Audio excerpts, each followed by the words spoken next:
Welcome back to another one-shot of F-Zero from OBS Studios. Today we tackle one of the one-shots that was based off of the F-Zero anime. Aside from the Samurai Returns, there's also another one in which I want to cover, known as Cold as Ice. And as you can see from the image, Baby Dragon is actually looking over the Stand Ocean track, to which you saw the Blue Falcon, the Dragon Bird EX, Golden Fox, and the Silver Comet. And this happens to be another F-Zero Yu-Gi-Oh! Crossover, aside from Falcon's followers. So let's get on with it. Alright, Cold as Ice. You'll see why soon enough. This is based on the anime episode or the English dub Michael Chain's Trap. Rick, Lucy, the Arrows, and Tinsel visit a mansion from a fellow F-Zero fan. But what they find would incredibly shock them. Will they find the other missing racers, or would they get caught in the same net they had fallen in? It was sunset and Tinsel was on her way to the Mobile Task Force headquarters in her Silver Comet. She just obtained a huge silver dual disc from her friends Yugi and Joey. It was attached to her right arm and it was able to hold about 2 decks, though she never needed that many cards. She never liked it very much as it kept falling off her flimsy arm, and it always became sore while she was trying to hold it up. But she couldn't wait to show her friends and what it could do, despite her struggling when she marched in.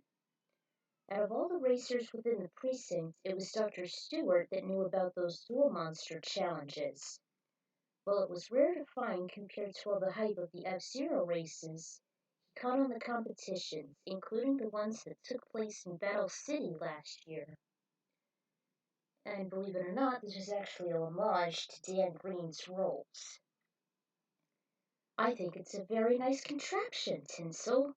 It can help you hone your skills as a novice duelist. His face fell and his voice became serious. Although you should get a much smaller disc since it doesn't suit you well with your petite stature. As always, the doc was right. Tinsel blushed as she rubbed her neck. Yeah, it said to house 2 decks, but I never needed that many. 1 deck should be fine for me. I don't use a lot of monsters either. Those I do are mostly for beginners anyway. Nothing special. Speaking of which, Rick is racing against Super Arrow in the Mute City Grand Prix. Really? What are we waiting for? Tinsel always loved to see her idol race. She stormed over toward the large plasma screen and glued her eyes on the televid.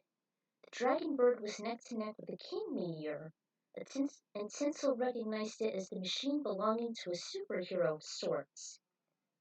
Wait, he's racing Super Arrow? The Super Arrow?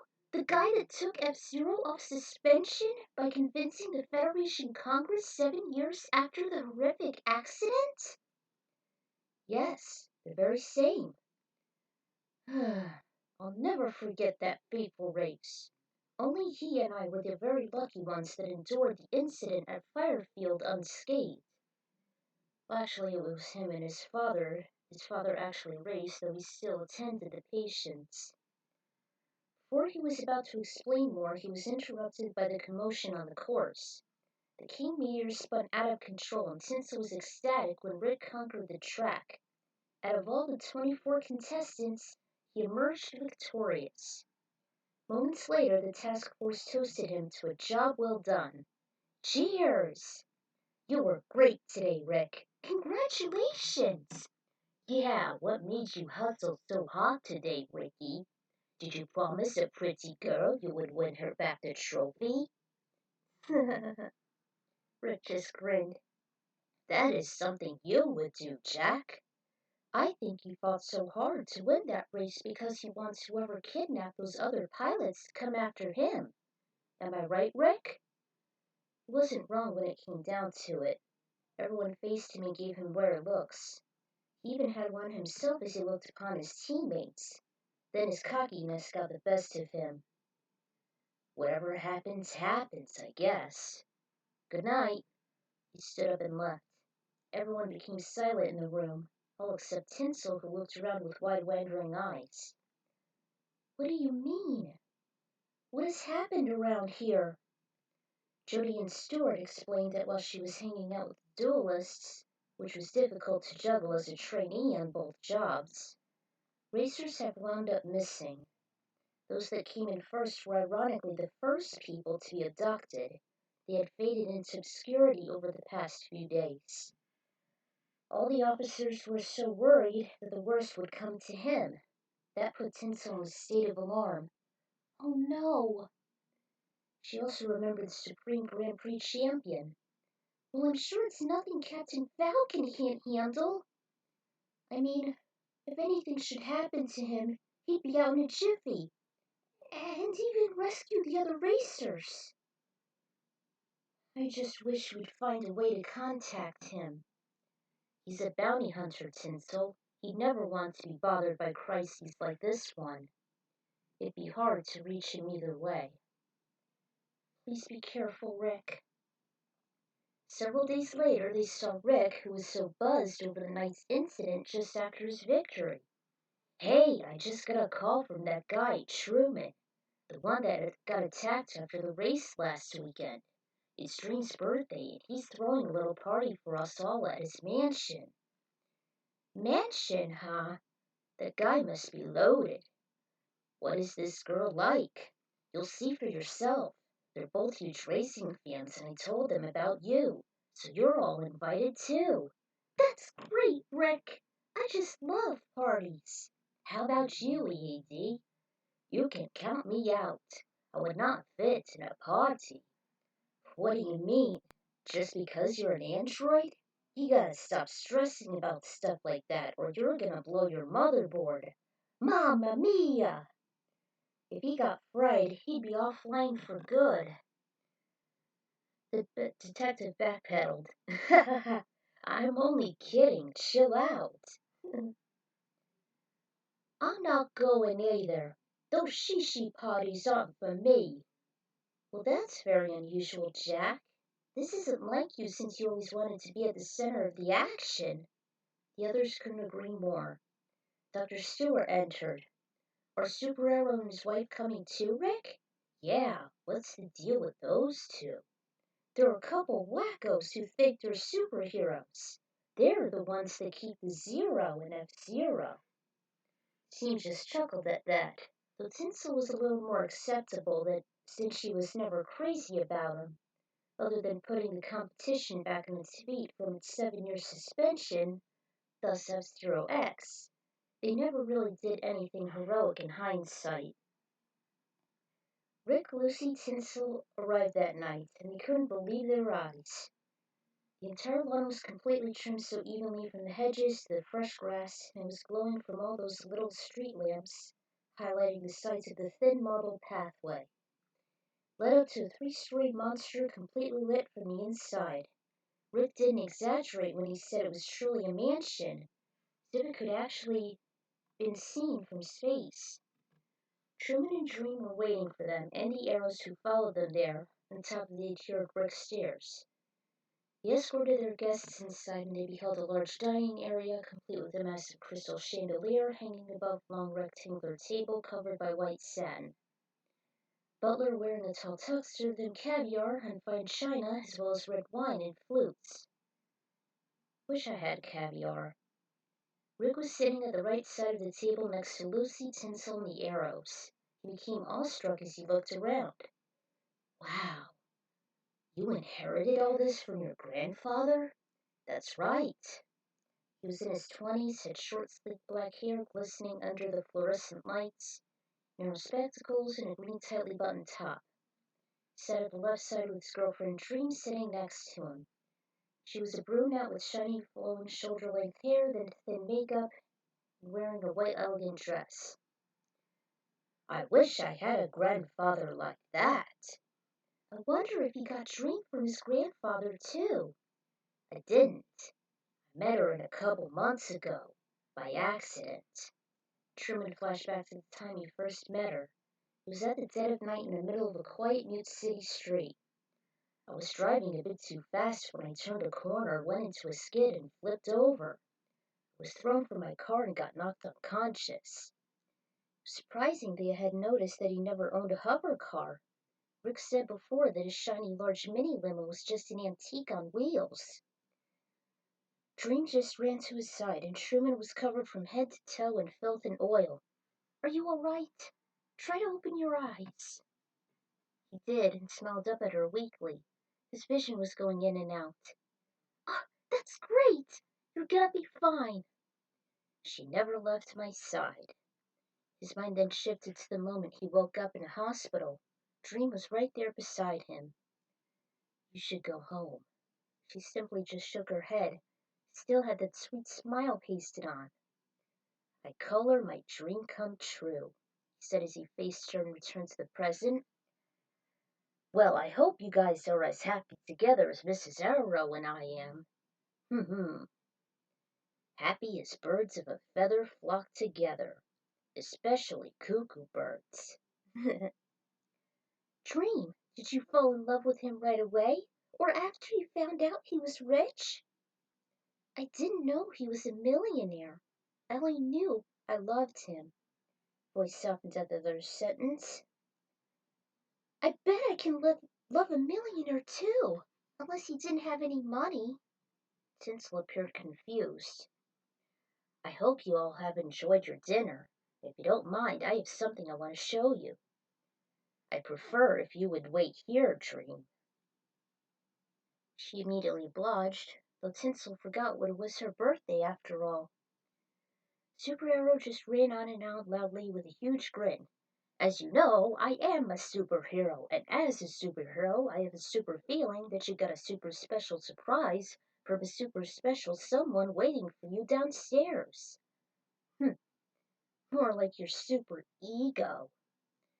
Truman looked like a deer in the headlights as he looked behind him from the arched window, but he immediately recovered. Yes, that's exactly it, Super Arrow." "Mm-hmm. Well, I've got a very special surprise myself. I've been wanting to show this off to all of you. Behold, the dual disc." "Wow, I've seen this around here before. For one this size, you must be quite the duelist." It was very surprising that someone else knew about those duel monster competitions, aside from Stuart and the inevitable fact he's rich. Just then, after she raised her arm, it began to slide off and drop to the floor. "Ah! Ah! Ah! Oh, no! My cards are scattered all over the floor. Ah!" She went on all fours, picking up the pieces. Her face was as bright as red as a stoplight. I knew I never should have brought this thing with me. Oh, this is so embarrassing. Do you want any help?" No, I'm fine. I just need to gather my deck together. Happens all the time, you know." Ugh. "You guys can go without me. I'll catch up with you later." Ah! Ow, my arm." She held it in agony as it was starting to get sore.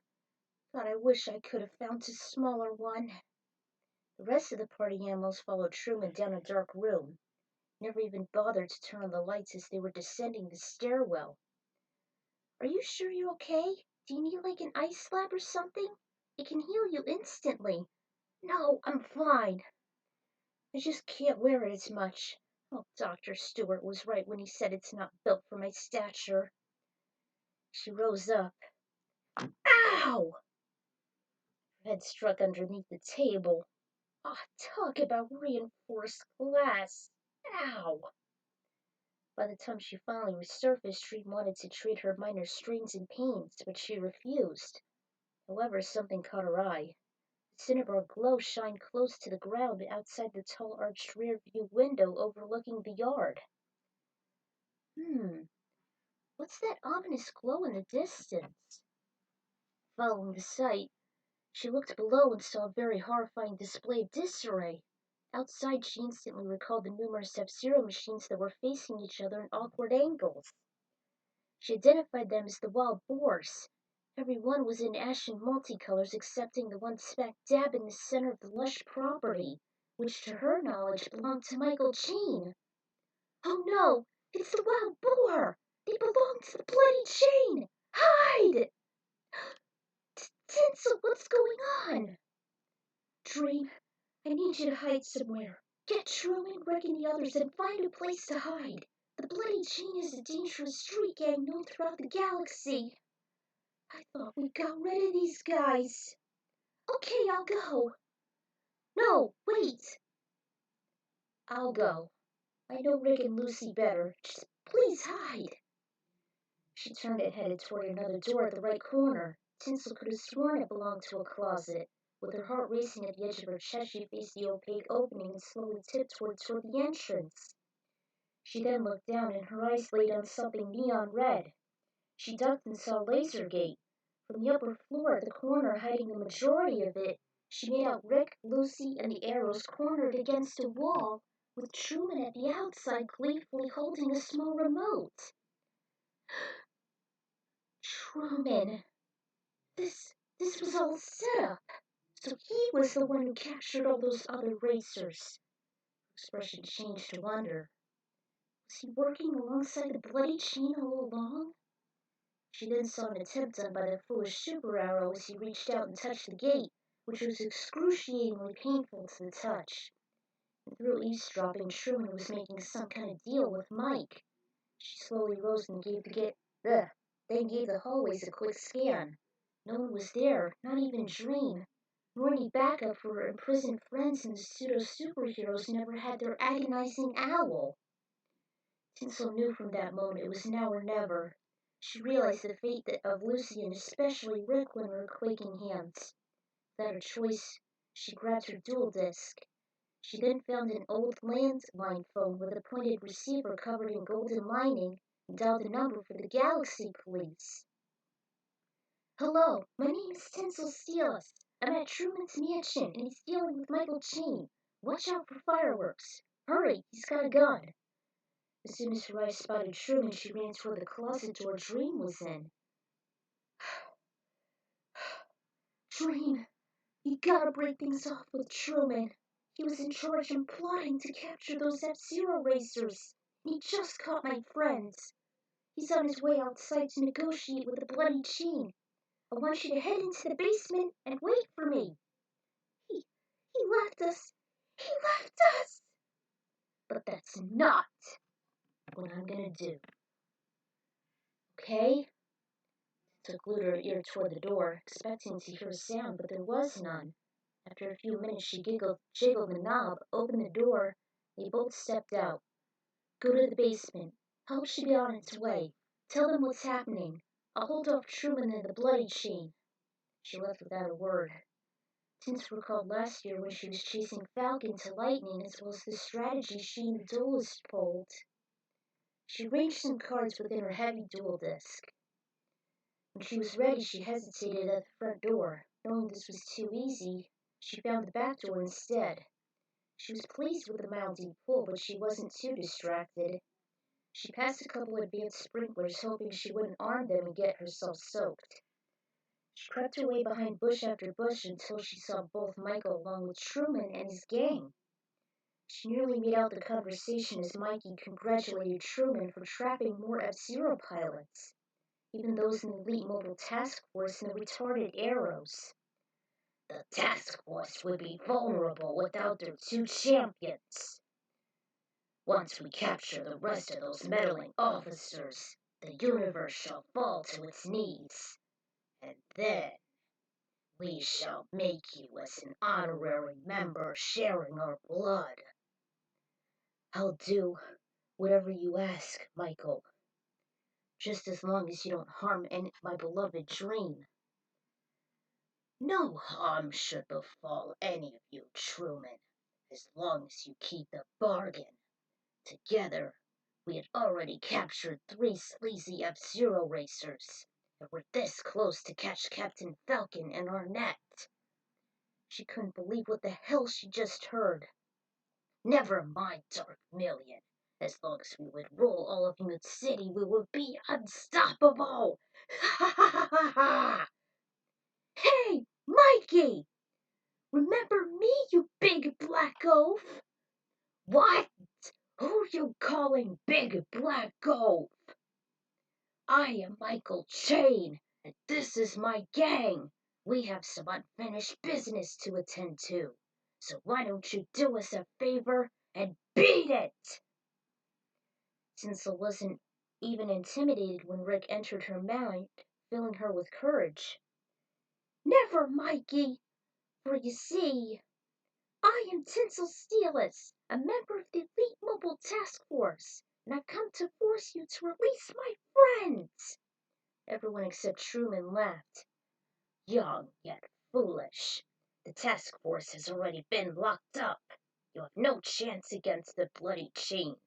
What would it do with such a weak specimen like you? You can't beat us. Really? Not even with this? She took out a card that had an image of Karibo. Everyone except their leader was scared silent. That's the monster that blew up our machines! Ah, get it out of here! What? What are you talking about? That's just a pathetic little furball. He's too cute to be a threat. Mikey, he's deadly. Let's get out of here. Most of the gangsters hightailed out. Tinsel inserted the cards inside the disk's loading deck, then used Multiply on top of it. The light goldenrod card with the X symbol was activated as illuminated. Grebo materialized and shut out, then more appeared. They each clung to the boars. Some of the members were running away, but they were already caught in the destruction as each creature glowed very brightly. Bang! Bang! Boom! Every machine exploded, including Mike's wild boar. It actually took off like a small rocket as it flipped over and landed straight on top of the muscular man. Sirens wailed as they headed to the stunning sight while each car was being obliterated. The officers apprehended the crooks, including Mike, who was trapped beneath his own boar. The task force and the Arrows noticed the enormous shock waves the explosion left, as they had some sawdust rain on them. The ground shook and Dream nearly cowered from the quakes. They hardly noticed the laser gate dimming and eventually died down. Truman was knocked off his dastardly feet as he tried to run inside, but he was just lying on the marble. The special forces were very impressed how the rookie was able to find it and destroy the bloody chain by herself. Rick and Lucy couldn't be any more prouder. She told them what just transpired involving her dual disc, called out Truman and Mike for capturing those 3 missing F-Zero pilots. She still wondered if one of them was Falcon. Despite Dream's horror as she looked at her betrayer, a couple agents twisted his arms back as they started to apprehend him, expecting his controversial actions to make him wind up with possible cold sleep. Looking at the devastated Dream with rivers of tears leaking from her eyes and running off her makeup, Tinsel's throat burned. As she saw him get dragged away, she stormed forward. Wait! Do not arrest him. It wasn't entirely his fault. Maybe he can help find the other missing racers. Tinsel? Didn't you say he was responsible for all this? Rick was overwhelmed. He could hardly think straight, let alone expect Tinsel to do a heel-face turn. Yes, but it was a mistake and it would never happen again. In the end, she saw Truman made a terrible mistake, as he was desperate for his and Dream's safety, and relied on the bloody chain for protection as long as he captures more F-Zero pilots. He was so much in peril that he wanted to trap the task force in exchange for his life. Tinsel told the cops to let him go and drop the charges. We might as well, since you were the one who led us to the bloody chain. We've been looking for them for years. After they finally left and scrapped away all the boars, she looked over to Truman with trembling clenched hands. She stomped over to him while Rick and Lucy pleaded her to stop, startled him by forcing him back till his body hit a wall. She grabbed him by the folded fancy collar, wrinkling it as tight as an octopus claiming its prey. Truman's head hit the wall with a bump. No, no! Tinsel, please! Just give me one more chance! One more chance is all you get! Dream was shocked at Tinsel's cold demeanor, even Rick and Lucy. If you ever capture my friends again, or if I see you kidnap another F-Zero racer, it's gonna be your head in the goddamn smasher! She forced him back again, harder this time. She let her adrenaline enhanced strength choke him. She looked into his terrified eyes with so much resentment. You know where they are. You know where they're hiding. Find them, or I'll find you! Again she forced him back as hard as she could. Then his body felt like a Jenga tower. She marched up to Dream. Dream, I'm sorry, but you're gonna have to break things off with him. He's not the man you thought he is. He's a backstabber and a traitor that only wants greed and chaos. Money and fame can utterly destroy you. This is for your own good, because from this moment on, we'll be as enemies. I'll only spare you since it wasn't your fault. But Truman was quivering in fear in a fetal position. I won't go easy on him, and I hardly forgive and forget. She marched away. Thanks for the warning. She took off to her silver comet before a startled Rick caught up to her, calling her name. Tinsel! Tinsel! Unfortunately, it zoomed off, leaving him in its arctic wake. As he uncovered his face from his right arm, he just looked at the darkness. He moped. Tinsel. She disregarded the speed limit as she was in a hurry to get back to headquarters. She never felt this way before, with her mind full of resentment as well as going through a nervous breakdown. She stopped, let out a shrilling scream, and her body just let go with her breath so fast and shallow as she burst into tears. Her face began to melt as it heated up. By the time she finally partially calmed, the comet was already in the garage. She was lucky the room was dark so passers wouldn't see me like this. Tears were still flowing from her eyes as she hyperventilated. By the time she recovered a little composure, she ignored concerned looks from her coworkers till she reached the office where Judy and Stewart stood. They looked at her distraught face and immediately became curious. Tinsel? She hardly said a word. I have done something terrible. She sulked as she tried hard to hold her tears back. Medico put a assuring hand on her shoulder. Tinsel?